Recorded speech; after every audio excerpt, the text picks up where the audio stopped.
The following is a public notice. The recent announcement of a 25% tariff being charged to all parts and vehicles entering the United States sent shockwaves through the auto industry.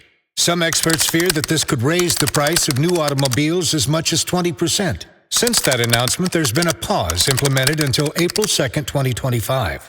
Mandated to increase used inventory by at least 100 vehicles, the Sunset Auto family will buy your current vehicle for more than market value. Way more. Get your complimentary appraisal at any Sunset dealership. A cash offer will be made.